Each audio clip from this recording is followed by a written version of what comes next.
Rotary club of അണക്കരയുടെ നേതൃത്വത്തിൽ rotary international ടീമായ create lasting impact, district ടീമായ ഹോപ്പ് ആൻഡ് ഹോപ്പ് എന്നിവയുടെ ഭാഗമായി പാലിയേറ്റീവ് കെയർ ഉപകരണങ്ങളുടെ ലൈബ്രറി ആരംഭിച്ചു. ഇടുക്കി എം.പി. ഡീൻ കുര്യാക്കോസ് പദ്ധതിയുടെ ഉദ്ഘാടനം നിർവഹിച്ചു.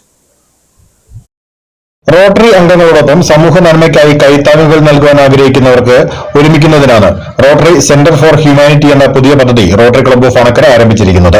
ഇതിലൂടെ റോട്ടറി അംഗങ്ങളല്ലാത്തവർക്കും സാമൂഹ്യക്ഷേമ പദ്ധതികളിൽ പങ്കാളികളാകാൻ അവസരം ലഭിക്കും. ഇതിന്റെ ആദ്യ സംരംഭമാണ് ഒപ്പം പാലിയേറ്റീവ് കെയർ ലൈബ്രറി.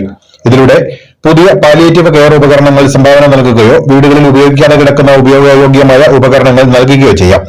ഒപ്പം പാലിയേറ്റീവ് കെയർ എക്യുപ്മെന്റ്സ് ലൈബ്രറിയുടെ ഔദ്യോഗികമായ ഉദ്ഘാടനം അണക്കരയിൽ ഇടുക്കി എം.പി. ഡീൻ കുര്യാക്കോസ് നിർവഹിച്ചു.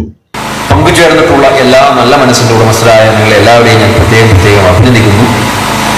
ഇനി നമുക്ക് ഈ പദ്ധതി നല്ല വിധത്തിൽ വിജയിപ്പിക്കാൻ വേണ്ടിയതായിട്ടുള്ള ഒരു പ്രവർത്തനം ഉണ്ടാവണം.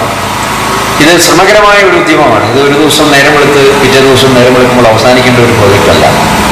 മറിച്ച് ഒരു ദിവസം നേരം വെളുക്കുമ്പോൾ ആർക്കെങ്കിലുമൊക്കെ തോന്നി അത് അയാൾ ആ നേതൃസ്ഥാനത്ത് നിന്ന് മാറിക്കഴിയുമ്പോൾ മറ്റൊരാൾ നേതൃസ്ഥാനത്തേക്ക് വരുമ്പോൾ അതിൻ്റെ വഴിക്ക് പോകുന്ന അല്ലെങ്കിൽ ആ ഒരു തരത്തിലുള്ള ഒരു പ്രൊജക്റ്റായിട്ടല്ല റോട്ടറി ക്ലബിനെ കാണുന്നത്. ഇതിനൊരു തുടർച്ച ആവശ്യമാണ്. Rotary club of Anakkara president Sabu K തോമസിന്റെ അധ്യക്ഷതയിൽ നടന്ന യോഗത്തിൽ ചക്കുപള്ളം ഗ്രാമപഞ്ചായത്ത് പ്രസിഡന്റ് റിജിമോൾ ഷിബി, ബണ്ടൻമേട് ഗ്രാമപഞ്ചായത്ത് president Susan Jacob, Rotary district director Yunus Siddique, Sajo Joseph, Sabu Vayalil, Babu Kottakkal, Shan Joseph, Bijo Chandy, doctor Honey Elias, doctor Prince Franco, Babu Surafi, Robin Thrattayil, Jomy Payyelumuriyil തുടങ്ങിയവർ സംസാരിച്ചു. News bureau, Anakkara.